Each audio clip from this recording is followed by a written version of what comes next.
नमस्कार दोस्तों मैं अलका द्विवेदी एडी एक बार फिर आपके सामने वीडियो लेकर आई हूँ। दोस्तों, कुछ घटनाएं ऐसी होती हैं कि जो अचानक से होती हैं और कुछ घटनाएं ऐसी होती हैं कि जिनके सिम्टम हमें पहले से दिखाई देने लगते हैं। अगर समय रहते उन सिम्टम को हम समझ लें और समझकर ऐसा कार्य करें कि वो घटना ना हो, घटना रुक जाए।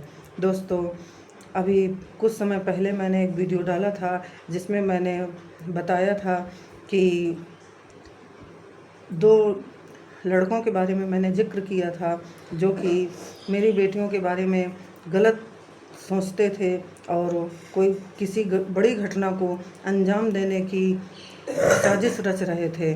दोस्तों, मैंने बहुत तलाश किया, तब से मैंने अपनी बेटियों की कोचिंग बंद करा दी। स्कूल भी बहुत कम जाती थी क्योंकि स्कूल का भी टाइम सुबह तो ठीक है, बहुत सारे लोग बाहर होते हैं, लेकिन दोपहर के समय जिस समय छुट्टी होती है 12:30-1 के बीच में, तो सन्नाटा हो जाता है। और मैंने इसीलिए स्कूल भी बंद करा दिया ताकि ऐसी कोई घटना ना हो, ताकि बाद में पछताना पड़े। दोस्तों, लेकिन मेरी तलाश तब से बराबर जारी थी और आखिरकार कल मुझे वो लड़के मिले। दोस्तों, मैं बराबर उनकी तलाश में थी।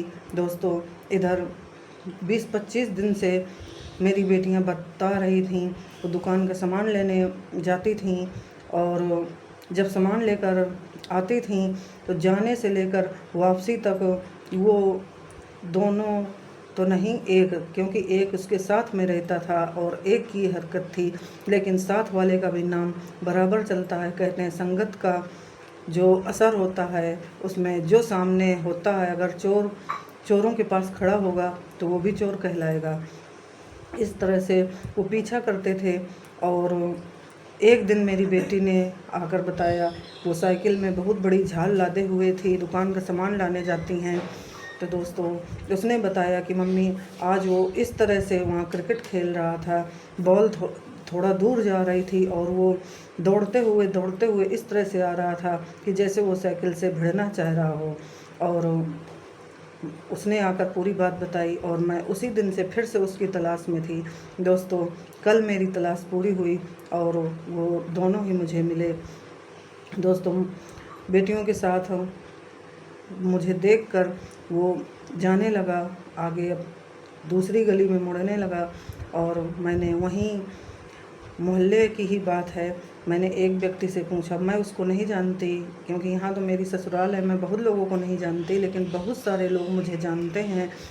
तो मैंने एक व्यक्ति से पूछा, मैंने कहा भैया ये जो अभी दोनों लड़के ये सामने आगे गली में जा रहे हैं, ये कौन है, इनका घर कहाँ है? तो दोस्तों, उस व्यक्ति ने कहा वो मुझे जानता था। उसने तुरंत मुझसे कहा कि भाभी क्या बात है? तो मैंने कहा कि भैया आप बताओ तो बोला कि इनका मकान आगे सामने गली में है। मैंने कहा कौन सा मकान है, आप मुझे बताओ। तो उसने बताया कि ये 2 मकान छोड़कर तीसरा मकान इन्हीं लोगों का है और ये दोनों लड़के बहुत अच्छे हैं, आप बताइए तो कि क्या बात हुई।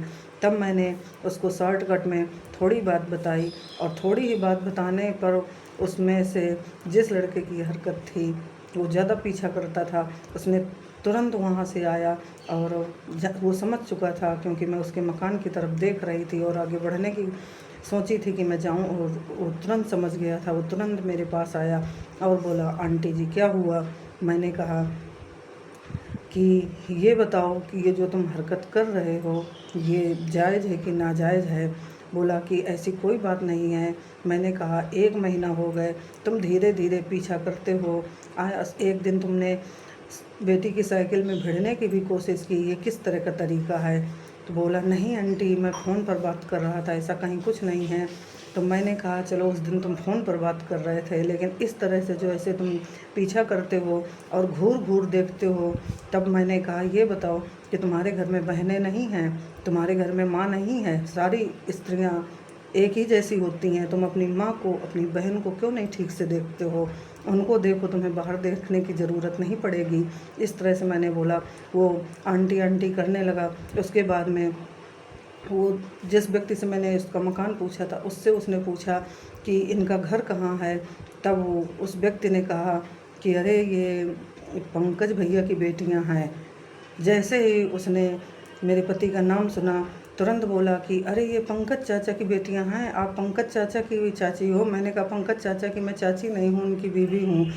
तो बोला अरे चाची ऐसा कहीं कुछ नहीं है। पहले मुझे आंटी आंटी कर रहा था और फिर चाची चाची करने लगा और बोला कि अरे पंकज चाचा तो हमारे घर में आने जाने वाले थे, उनसे हमारे पिता के बहुत अच्छे संबंध थे। तो मैंने कहा कि अगर पंकज चाचा तुम्हारे चाचा हैं तो फिर उनकी बेटियां तुम्हारी क्या हुई, रिश्ते में बहन हुई कि नहीं। बोला हाँ आंटी ऐसी कोई बात नहीं है, और अपनी गलती मानने लगा और बोला कि ऐसी कोई शिकायत आपको कभी जीवन में नहीं मिलेगी। तो मैंने कहा कि ऐसा ही हो तो ज़्यादा अच्छा है, ये ना समझ लेना कि मेरी बेटियों के पिता नहीं हैं, भाई नहीं हैं। मैंने कहा मैं हूँ और जब तक मैं ज़िंदा हूँ मेरी बेटियों की तरफ अगर किसी ने आँख उठा कर देखा, मैं इतनी दम अकेले रखती हूँ कि मैं उसकी आँखें निकाल लूँगी, ये बात समझ लेना। और वो सॉरी बोला और बोला कि ऐसा कहीं कुछ नहीं है चाची, आप बिल्कुल परेशान ना हो, और अपनी गलती माना। और उसके बाद में जब उसने गलती मान ली तो मैं ज़बरदस्ती तो किसी से लड़ाई करूँगी नहीं, जब वो गलती मान रहा है। और मैं वापस चल दी और घर आने के बाद मुश्किल से 15-20 मिनट के बाद उन लड़कों के जो पिताजी थे, मैं तब ये नहीं समझ पाई थी, उनका मकान तो उस व्यक्ति ने बताया कि वो मकान है, लेकिन मुझे ये नहीं पता था कि ये मकान किसका है। वो तो मैंने देख लिया कि आगे तीसरी गली में उनका मकान है। और मैं चली आई और 15-20 मिनट के बाद उन लड़कों के पिताजी आए और आकर मुझसे नमस्कार किए और बोले कि हमने आपको छत से देखा था, जबकि वो झूठ बोल रहे थे कि ये जिस व्यक्ति से मैंने मकान पूछा था उसी ने उनको बताया। और बोले कि मैंने छत से आपको देखा था, आप वहाँ किसी का मकान पूछ रही थी। तो मैंने आकर उस व्यक्ति से पूछा कि पंकज की दुल्हन मकान किसका पूछ रही थी। तो उन्होंने बताया कि आप ही का मकान पूछ रही थी, इसलिए हमको आना पड़ा। और बस इतना ही मुझसे बोले और फिर मेरी बेटियों से बोले कि बेटा, वो अपने दोनों बेटों का नाम बोले कि वो दोनों बेटे मेरे हैं। और मेरी बेटियों से बोले कि बेटा किसने ये तुम्हारा पीछा किया, कौन सा था, वो छोटा था कि बड़ा था। अपने दोनों बेटों का नाम लिया। तो मेरी बेटियों ने कहा कि अंकल हम लोग उनका नाम नहीं जानते दोनों का। तो उन्होंने कहा कि अच्छा ये बताओ कि एक चश्मा लगाता है वो वाला था, वो मेरा बड़ा बेटा है, कि एक दाढ़ी रखाए है वो वाला लड़का है और वो मेरा छोटा बेटा है। तो मेरी बेटियों ने कहा कि हाँ अंकल, जो दाढ़ी रखाए है वही हमारा पीछा करता है। दोस्तों, उसने अपनी बात मेरी बेटियों ने बताई और वो तुरंत बोले कि बेटा आज के बाद वो कभी नज़र यहाँ नहीं आएंगे, बिल्कुल चिंता ना करना।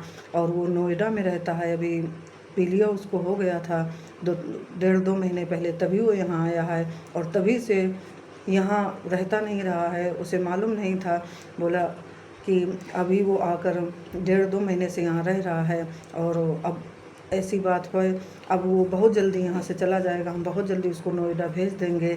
और बोले वो जो चश्मा लगाता है उस बेटे की तो कोई बात नहीं है। मेरी बेटियों ने कहा नहीं अंकल, उसकी कोई बात नहीं है, जो दाढ़ी रखा है वही हमारा पीछा करता है। और उन्होंने मेरी बेटियों से भी सॉरी बोला, कहा बेटा बिल्कुल परेशान ना होना, और तुम्हारे पिताजी और हमारे बहुत अच्छे संबंध थे और कभी ऐसी कोई बात नहीं होगी, और हमारे बेटों से तो आपको कोई दिक्कत होगी ही नहीं। और मेरी बेटियों से ये भी बोले कि बेटा अगर कोई पूरे क्षेत्र में कहीं भी कोई आप लोगों की तरफ आँख उठा कर देखे, एक बार मुझे ज़रूर बताना। और ये ना सोचना कि हमारे पिता नहीं हैं, पंकज भैया नहीं हैं तो क्या हुआ, और पंकज भैया की जगह हम हैं। आप कोई भी बात हो हमको बताना और आपको परेशान होने की कोई ज़रूरत नहीं है। और अपने बेटों की तरफ से गलती मानकर वो तुरंत चले गए। दोस्तों, कुछ चीज़ें ऐसी होती हैं कि अगर समय रहते उन पर ध्यान दे दिया जाए तो कोई बड़ी घटना नहीं होती है। अगर समय रहते मैं ध्यान न देती तो शायद कोई बड़ी घटना घट सकती थी, लेकिन समय रहते मैंने ध्यान दिया। और बताइए, अपने ही क्षेत्र के लोगों में ऐसी बातें हो जाती हैं।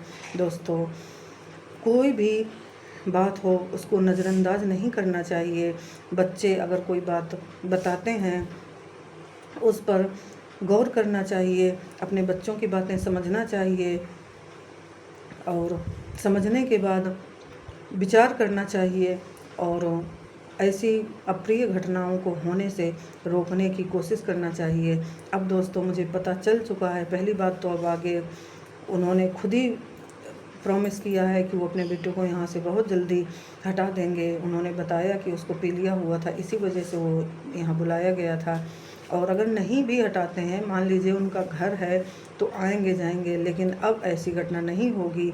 और मुझे ये पूरा विश्वास है, क्योंकि जिस तरह से कल उस लड़के ने भी माफ़ी मांगी और उनके पिता ने भी आकर कहा, उससे तो यही है कि आगे सचेत हो जाएंगे। मैंने भी कह दिया था कि अगर अपने ही क्षेत्र में रहकर और अपने ही क्षेत्र के लोगों के सामने आप लोग परेशानियां खड़ी करेंगे तो कैसे काम बनेगा।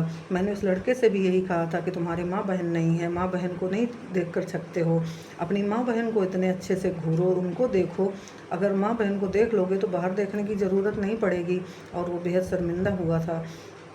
दोस्तों, अगर घर में गार्जियन नहीं है तो इसका मतलब ये नहीं है कि बाहरी आदमी कोई आँख उठाएगा और मैं देखती रह जाऊंगी।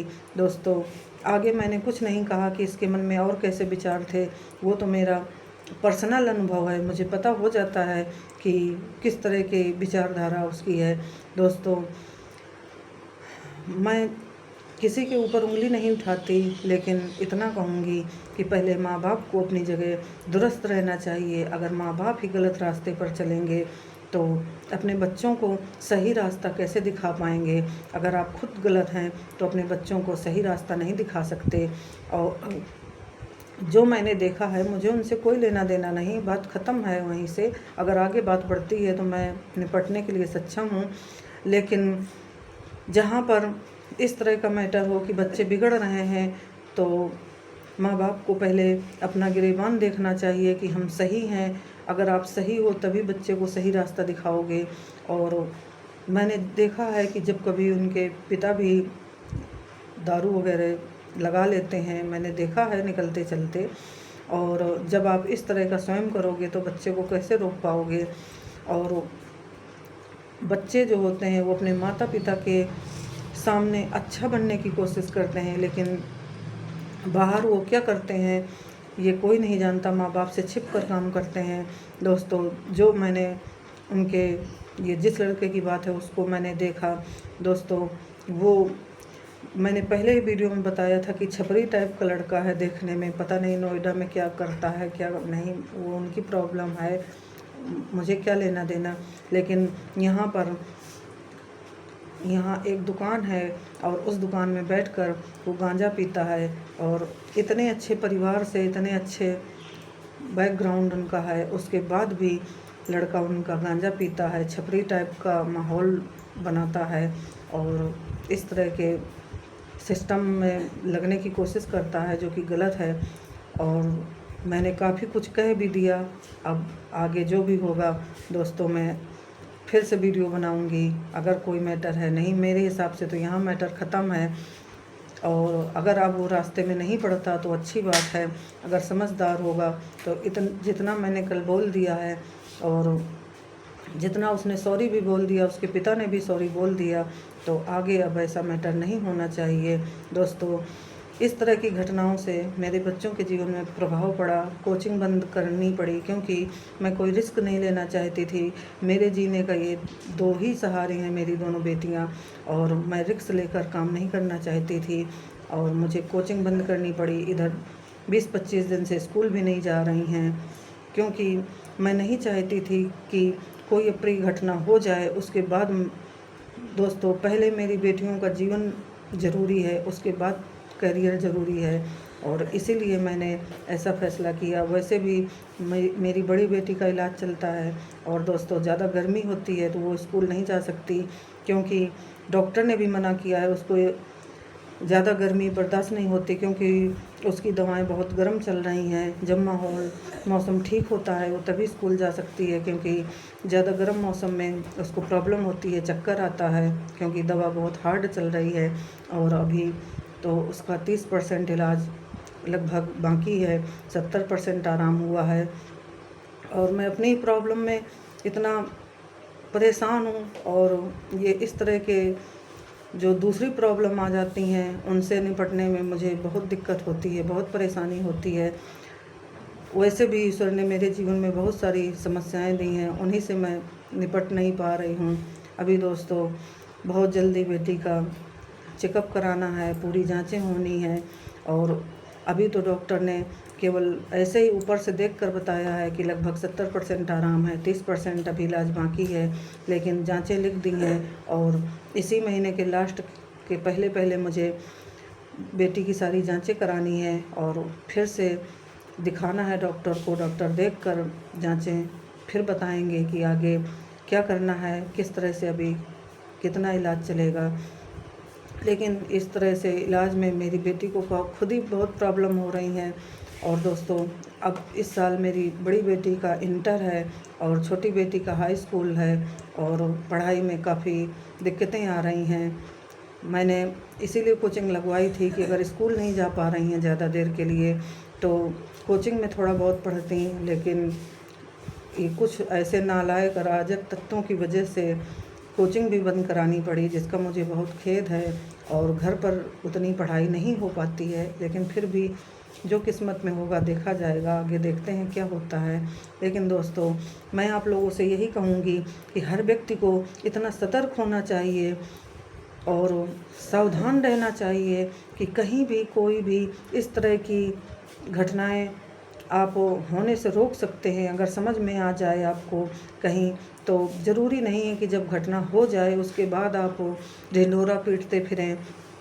जहाँ तक अपनी कोशिश हो तो छोटे छोटे सिम्टम ऐसे होते हैं, और बात इस समझनी चाहिए कि इस तरह से सिम्टम को देखकर उस समय को, उस अप्रिय घटना को रोकने का प्रयास करना चाहिए। जहाँ तक मेरा काम था, मैंने अपनी समझ से जो मुझे समझ में आया, मैंने अपनी तरफ से पूरी कोशिश की कि ऐसा कुछ ना हो कि बाद में ढिंढोरा पीटने से क्या फ़ायदा। और मैं दोस्तों आप लोगों से भी यही कहूँगी कि अपने बच्चों के बारे में बहुत सतर्क रहें, क्योंकि समय बहुत ख़राब चल रहा है। छोटे छोटे बच्चियों के साथ गलत हो रहा है। अभी मैंने कल ही न्यूज़ में देखा था कि एक छोटी सी बच्ची 2.5 साल की बच्ची थी, और कहीं दूर न जाइए 2.5 साल की बच्ची को उसके चचेरे भाई ने मार दिया। दोस्तों आजकल तो शंका का दौर है, किसी के ऊपर विश्वास नहीं किया जा सकता। जब से मैंने वो न्यूज़ देखी, मोबाइल में ही देखा था, जिसमें उस बच्ची का छत बिछत सौ पड़ा हुआ था। दोस्तों इस तरह की घटनाएं बेहद ख़राब हैं, और हमारे समाज में इस तरह की घटनाएं और इस तरह के जो रिश्ते हैं वो कलंकित कर रहे हैं। दोस्तों इस तरह की घटनाएं बेहद मानवता को शर्मसार करने वाली हैं, और इस तरह के जो लोग हैं मेरे हिसाब से तो ऐसे कांड करने वालों को ये जेल भेजने का कोई औचित्य नहीं है। ऐसे लोगों को तो तुरंत बीच चौराहे पर खड़े होकर गोली मार देनी चाहिए। दोस्तों मैं तो ऐसे अपराध को बेहद खराब दृष्टि से देखती हूँ दोस्तों, जहाँ पर रिश्तों को भी कलंकित कर दिया जाए।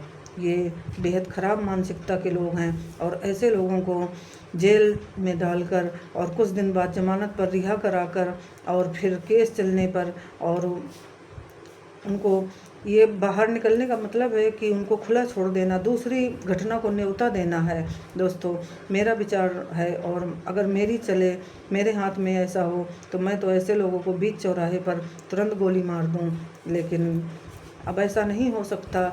बहुत ही शर्मिंदगी के केस हैं, और इन्हीं ऐसे केसों को देखकर दोस्तों अपने बच्चों के प्रति मन में भय व्याप्त हो जाता है, और किसी पर भी विश्वास नहीं किया जा सकता। अगर एक व्यक्ति ऐसा करता है तो एक व्यक्ति के ऐसा करने पर कम से कम 10 परसेंट रिश्ते और भी ज़्यादा कलंकित हो जाते हैं, विश्वास उठ जाता है उनके ऊपर से। ऐसा होता है कि जब एक जगह ऐसा हुआ तो कहीं ऐसा ना हो कि कोई ऐसा कर दे। तो इस तरह की घटनाएं बेहद शर्मिंदगी की हैं और बेहद निंदनीय हैं। दोस्तों, अगर आप लोग मेरी बात से सहमत हों तो मुझे कमेंट में बताएं। जय श्री राम दोस्तों।